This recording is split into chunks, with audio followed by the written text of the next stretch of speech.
Marami nga ang namangha sa malahalimaw na performance ngayon ni Kawhi Leonard sa nakalipas na laro ng Los Angeles Clippers. Bukod sa napaka-efficient na gumalaw, napakalalaking puntos ang kanyang ginagawa na rason para maipanalo ng team ang kanilang mga laban. Kaya ang tanong mga fans, ano nga ba agad ang nangyari kay Kawhi, bakit sobrang ganado itong maglaro?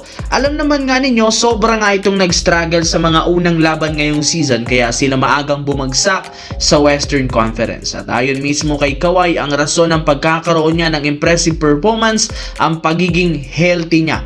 Napakaganda ng kanyang nararamdaman ngayon kaya hindi na nakakagulat bakit sunod-sunod ang pagtatala nito ng napakalalaking puntos. 40 points, 30 points, 50 points at ang pinakamalaki 56 points.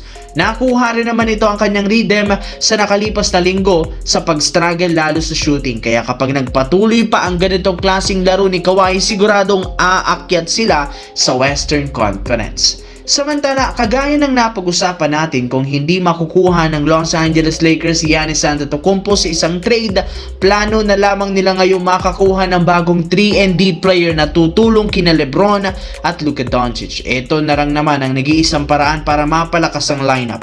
At kung hindi nila gagawin, siguradong sila o hindi sila makakapag-compete sa playoffs at sa kampyonato. Sa katunayan, willing ngayon ng Lakers na i-trade sa ibang team ang 6 na lalaro basta't masolusyonan ang kanilang problema. Kabilang dyan sa mga ititrade sina Gabe Vincent, Dalton Keunig, Jared Vanderbilt, Rui Hachimura, Maxi Kleber at 2 future first round pick. Sila ang wala rin naman na ambag sa team sa nakalipas na laro at merong malaking trade value maliban na lamang kay Jared Vanderbilt na maganda as of now ang pinapakita, pero pwede nilang gamitin para makakuha sila ng mga bagong player na kakailangan nila para masolusyonan ang kanilang problema ngayong season sa kakulangan ng depensa.